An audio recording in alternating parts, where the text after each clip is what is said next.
As managers engage in doing business, the focus of business activity is increasing profitability. Controlling costs and eliminating waste, or even better, repurposing waste into something of value, are two ways to increase profitability.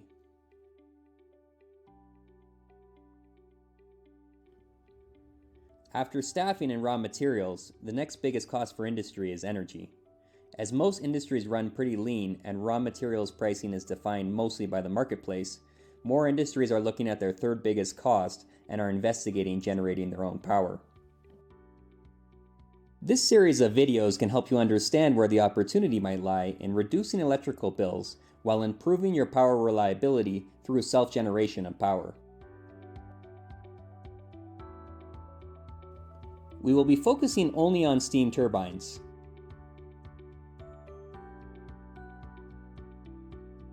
We may as well indicate right up front the high costs of the capital equipment. Any power output under 200 kilowatts is generally very difficult to deliver a reasonable payback.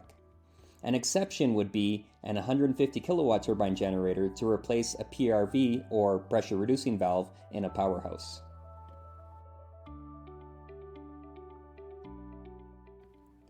If there is no steam plant and you are thinking of purchasing a boiler, turbine, and balance of plant, then the lower limit is around 500 kilowatts to 1 megawatt to deliver a reasonable payback. If, however, there are some extenuating circumstances, such as having to pay to dispose of biomass, the economics start to improve. So let's look at some of these considerations that you will need to decide on when you're investigating generating power. Let's use an agricultural operation as an example, and let's further assume that as a result of processing, a good amount of biological waste accumulates in production and has to be disposed of every day. A reasonable rule of thumb for power generation from organic material is it takes roughly 2 tons per hour of biomass to make 1,000 kilowatts per hour of power. So if you have 100 tons per day of organic waste, that translates into 4.17 tons per hour. Assuming the biomass is around 25 to 35% moisture, then 2 megawatts of power should be possible. Similarly, if you have 35 tons per day, potentially 700 kilowatts can be produced.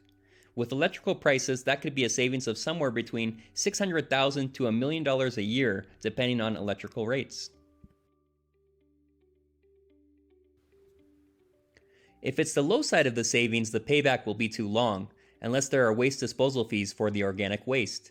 However, if there is no waste disposal fee, it will likely be hard to justify based on $600,000 of savings per year when the capital costs and operating costs are factored in. In this particular case, a good workaround is to have a neighboring farm or industry provide additional waste to increase the output of the electricity to where a payback starts to become attractive.